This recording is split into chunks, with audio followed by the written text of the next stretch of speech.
jeans. That's because they work at it. We just don't have metabolisms. So we have to really watch what we eat, really exercise in order to stay thin and not become obese.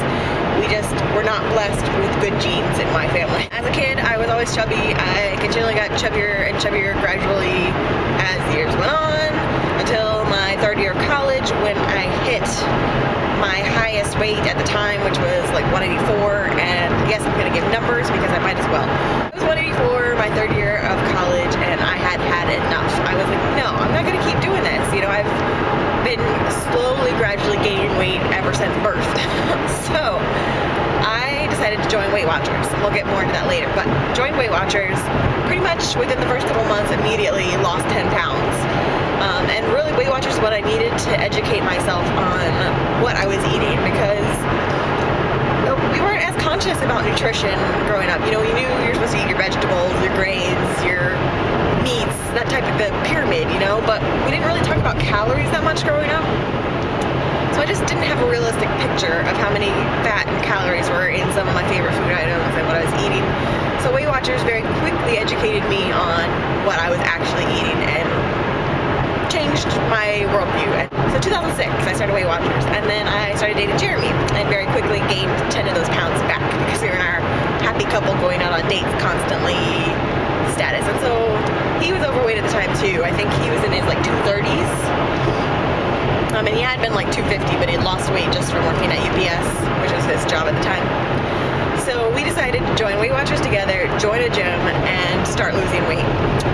Within 3 months, so that was December 2006, by March 2007, I think he lost like 40 pounds, because he's a guy and he's a natural athlete, so the pounds just like fell off of him.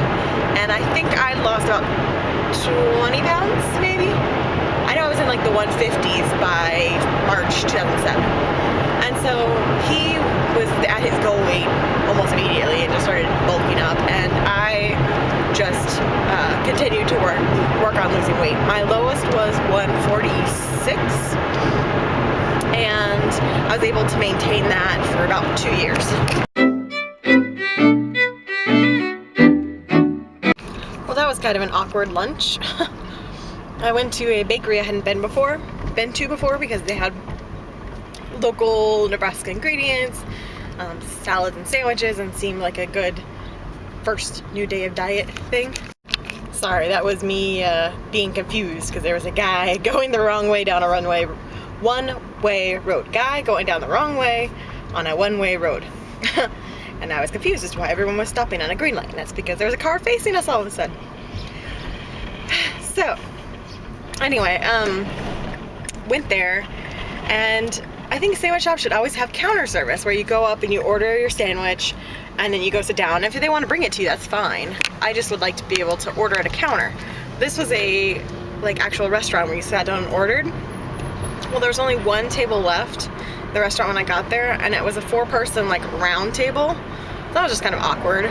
And then some ladies came in after me and there were no tables left, so they asked to sit with me. So lunch just got really awkward. I had my phone and I was like reading through Twitter and Facebook and reading some articles and stuff, trying to keep myself amused, which is what I normally do when I go to lunch by myself. But if they kept wanting to talk to me, and I know I was saying bridge the awkwardness of having lunch with a stranger, but I really didn't want to talk to anybody during my lunch. That's why I was out to lunch by myself. So awkward. All right, so I think I've decided on a compromise. Not really a compromise, but a promise to myself. Since I was supposed to go run today, and now I'm not going to because I forgot to get headphones.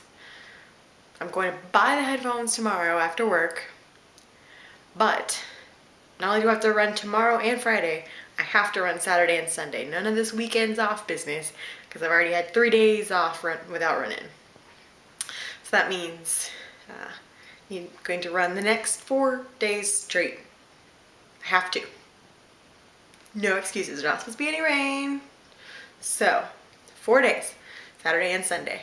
And I think I'm going to try waking up and running in the mornings, because my problem is that I get home from work and I don't want to have to go running. I start dreading coming home to run at like 3 p.m. at work. So I'm like, oh, I just want to come home and relax and cook dinner and talk to Jeremy.